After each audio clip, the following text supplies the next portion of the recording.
I want to ask you about this Jaden Rashada lawsuit. We haven't gotten to it yet. I'll just sum it up this way, basically. Rashada is claiming in a lawsuit, and Billy Napier, among others, is named in this lawsuit. On3 reported it this morning. Is claiming in this lawsuit, Clay, that basically Florida convinced him to break his contract of somewhere in the neighborhood of $9 to $10 million with Miami to come to Florida. In fact, provided him the money that he owed back to John Ruiz, the Miami super booster, money he had already received from Miami, and then never got a cent out of Florida. He claims was lied to multiple times, including by Billy Napier, and is basically suing Billy Napier and some Florida boosters and the collective for the $10 million he would have earned at Miami. So this is going to get a lot of attention because of the NIL connection.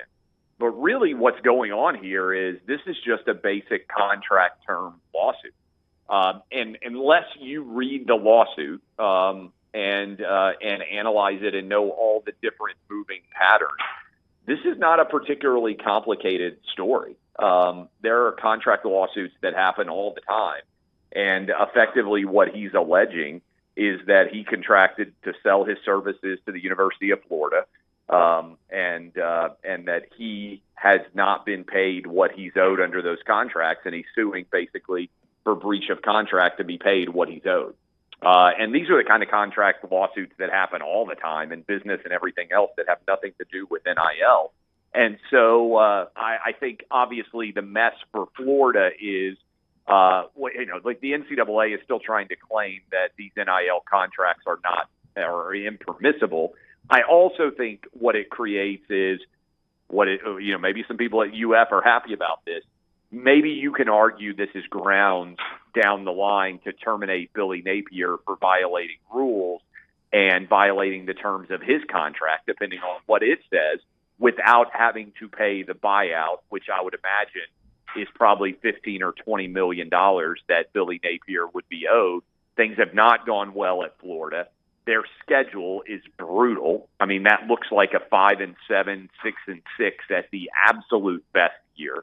And then after 3 years, are you looking at that and saying we feel good about the direction the program's going with Billy Napier compared to some of the other program rivals, whether it's Tennessee with Josh Heupel or certainly Kirby Smart with Georgia is on a completely different level. But I think there would be a lot of pressure for Billy Napier to be gone, and there might be a lot of interest in getting rid of him without having to pay out the full terms of the contract. So that's where, to me, it kind of spins forward and becomes more intriguing. It's not only what happens with Jaden Rashada and his lawsuit, but also what happens going forward as it pertains to Billy Napier and whether he might have done something that breached his own contract and would give Florida an opportunity to get out without having to pay the full to be able to fire him for cause as opposed to without cause, which would require them to continue to pay the full amount that they owed him. But, I haven't done a deep dive on this, but from what I've seen, Rashada got, verbal, hey, we're going to give you the $1 million. We're going to give you this.